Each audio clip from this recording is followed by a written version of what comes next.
You know when you sent over this piece from Nick Sasaki's Imaginary Talks about Marianne Williamson? Yeah.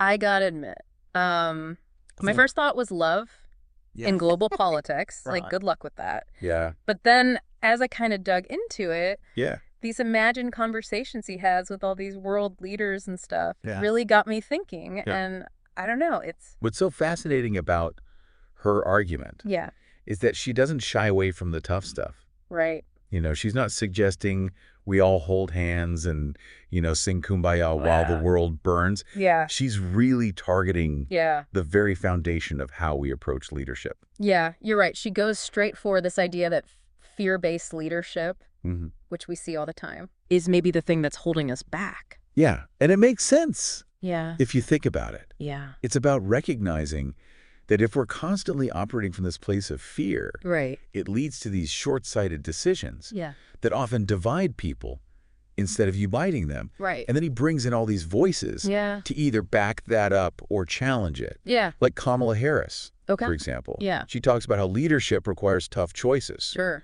But those choices should serve all Americans, not just the ones who agree with you. Which, let's be honest, feels like a pretty radical concept these days. It does. I mean, it does. Can you even lead with that kind of inclusivity? Right. When it feels like everybody's just in their own corner shouting as loud as they can? Well, and that's where I think it gets really interesting. Okay. Because then you have someone like Crown Prince Mohammed bin Salman, who you don't necessarily expect to jump on the compassion train. Yeah. But even he is talking about the need for understanding and empathy in Saudi Arabia's reforms. Wow. So even in a system that's known for, let's just say, a firmer hand, there's this recognition that compassion isn't just some, you know, fluffy ideal. Yeah. It's actually essential. It is. For progress. It is. And then we have Emmanuel Macron reflecting on how France was nearly torn apart by this fear-driven politics. Right. And how it was compassion and willingness to understand and bridge divides that ultimately helped them heal as a country. So I'm starting to see how this works on like a global level. Right. But what about on a personal level? Okay. Williamson talks a lot about forgiveness. But in a world with so much conflict, how can we even begin to process that?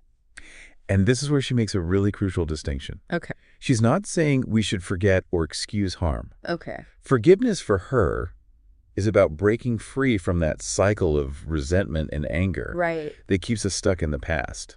So it's less about saying what happened was okay and more about choosing to move forward. Exactly. Okay. And Sasaki illustrates this beautifully. Yeah. Through these imaginary talks. Yeah. You know, we have Volodymyr Zelenskyy speaking so honestly about how difficult forgiveness is when your country is actively under attack. Yeah.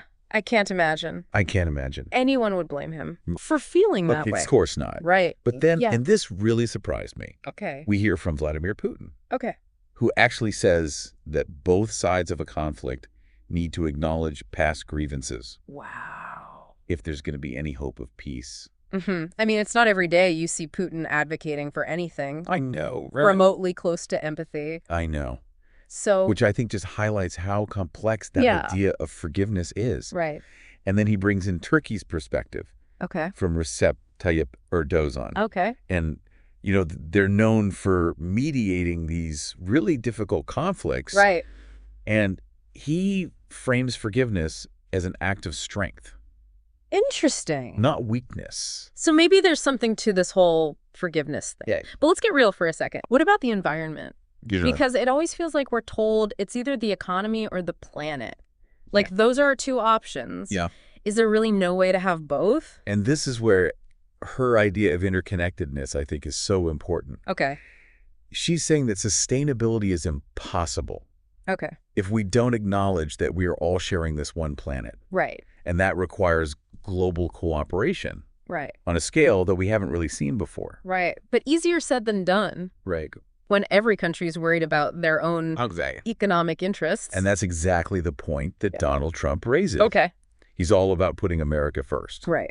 You know, making a case for a strong economy above all else. Right. It's that classic dilemma. It is. But then we have Modi from India, and he's talking about, we have this booming economy, but we also want to be a part of things like the International Solar Alliance, pushing for renewable energy. It's a great example of how those two things don't have to be mutually exclusive. Yeah. Economic progress and environmental responsibility. Right, because I think we're so used to it being framed as like either or. Yeah. And he's like, actually, And then, of course, we have Angela Merkel. All right, Angela Merkel. Talking about the energy wind. Yeah. That big transition to renewable energy sources in Germany. Right, give you some hope, right? Yeah. That it's not completely doomed. Completely doomed, yeah. Yeah. But then I think about like all the division, right? Yeah, all the fighting. Yeah, polarization. Polarization, yeah. Which I think goes back to her point about fear being at the root of that. Okay. When we're afraid, we tend to cling tighter to our own, our own tribe. Our tribe, our own perspective. Our own little group. It makes it harder to find that common ground. Yeah, because seeing things from someone else's perspective requires letting go of your own for a minute. Right. Which is scary. It is. Right. And that's where Biden's insights are really interesting. Okay. He talks about how challenging it is to bridge those divides. Okay. Even in America. Right. You think about... Which I imagine is like trying to herd cats. Especially these days. It's no easy feat. But then we have Netanyahu. Okay. Who offers this Israeli perspective. Right. Talking about their constant struggle to balance national security concerns with the pursuit of peace. Which is a tightrope walk. Most of us can't even imagine. Of course. And what I found so interesting was his emphasis on making sure that all citizens within Israel felt valued and heard, regardless of their background or their beliefs. So it's like you got to heal the divisions at home before you can even think about... It starts at home. Yeah. Exactly. Okay. And then we have Iran's former foreign minister, Mohammad Javad Zarif, reminding us of the power of listening in diplomacy. Oh, interesting. Not just waiting for your turn to speak, but really genuinely hearing and trying to understand the other side's perspective. So actually paying attention instead of just planning my next brilliant counter-argument. He was saying that's how you begin to chip away at the walls of mistrust. Okay. That have been built up over years or even decades. Okay, so I'm getting it. I'm getting it. It's starting to make a little more sense to me. Yeah. But I think there's still a part of me that's like, okay, this is all very idealistic. Of course. Can we really talk about love as the answer? Right. And that's where a lot of people, I think, get a little stuck. When it comes to something as messy and complicated as global politics? Yes, and understandably so. Yeah.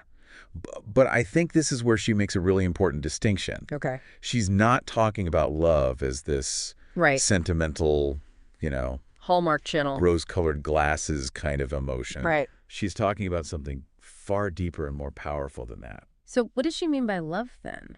She's referring to that ability to see our shared humanity. Okay. To recognize that despite our differences, we are all connected. We're all part of this intricate web of life. So less about Valentine's Day and more about recognizing that we're all in this together. Precisely. Okay. And I think you see that reflected in some of these imaginary talks. Okay. Like how so? We'll take Justin Trudeau, for example. Okay. He's often been cited as someone who embodies this more compassionate approach to leadership. Right. And he talks about the importance of empathy in international relations. Which makes sense. It does. If you can understand where another country is coming from, even if you don't agree with them, that's got to make it easier to at least find some common ground. Find some common ground. Yes. To negotiate, to figure out how to move forward. And then Angela Merkel. Okay. Drawing on her years of experience in EU diplomacy. Right. Incredibly complex negotiations where everybody has different interests and priorities. Right. So even in those situations. Yes. Where the pressure is on. Yes. The future is at stake. Absolutely. There's still space for that. It would seem so. Okay. And then finally we have Jacinda Ardern. Okay. Whose leadership style was often described as compassionate. Right. And she really draws a direct link between that approach and how New Zealand engages with the world. And how would she describe that approach? Putting people first. Okay. And not just your own citizens, but recognizing that humanity and the needs of people everywhere. Okay, so I got to say, I'm feeling a little less cynical about all this. Good. I'm still wondering, what's the takeaway? Right. Like, what do we do with this information? Like, what does this actually look like? For someone listening to this, right? Like, what do we do with this information? Yeah. Because it's easy to think about these huge global issues. Right. And be like, well, that's too big. Of course. What am I going to do about that? Right. So how does this love as strategy actually show up? And I think that's the million-dollar question. Right. And I love that you use the word strategy. Yeah. Because it's not passive. It's not just this, like, be nice to everybody. Right. You know. Kumbaya. It's an active choice in how we engage with the world and with each other. So it's not me writing strongly worded letters to my elected officials. Well, you know, every little bit helps. Okay. But what if, in our own interactions, we try to lead with understanding instead of judgment? Okay. Compassion instead of anger. So, like, not laying on the horn. Exactly. When somebody cuts me off in traffic. Yes. Trying to be a little more patient with the coworker who forgets to refill the coffee. Because you never know what people are going through. Right. You know, that person who cut you off, maybe they're rushing to the hospital. Right. Maybe they just found out. Exactly. That their kid. You know everyone's fighting a battle. Exactly. You know nothing about. But like that old saying, be kind. Right. Everybody you meet is fighting a battle you know nothing about. Exactly. And here's the interesting thing. Okay. When we operate from that place of understanding of shared humanity, right, it actually changes how we perceive the world. Okay. You know, interesting. Those divisions start to feel less rigid. Right, like less us versus them. Exactly. Oh. We become more open to different perspectives. Okay. To finding common ground. So we're almost rewiring our brains. Yes. To see the world as less threatening. Yes. And then when we feel less threatened, we're less likely to, of course, you know, lash out or retreat into our own corners. Exactly. And that's what I think makes those imaginary talks so powerful. Yeah. Because it shows us that even these world leaders, right, people with immense power and responsibility, they're dealing with this too. They're grappling with these same concepts. They're trying to figure out how to navigate this world of increasing complexity. It's both comforting and terrifying, right? It is. Because it's like, okay, well, you guys don't have it figured out either. But also it's like, well, what are we supposed to do? Exactly. If the people who are running the show are like, we don't know. And I think that's the question she wants us to ask. Okay. Because there's no one-size-fits-all solution here. Right. It's about each of us. Okay. In our own spheres of influence. Yeah. Making the choice. Okay. To approach the world with a little more empathy, a little more understanding. So maybe the takeaway from this deep dive isn't about whether love can single-handedly change the world. Right. Whether we're willing to try to see what happens. What happens when we approach our lives, our relationships, our communities with a little more open-heartedness, a little more willingness to connect? It's an interesting experiment. It is. Right? It is. And honestly, I can't think of a more important one. I think that's a good place to leave it. I do too.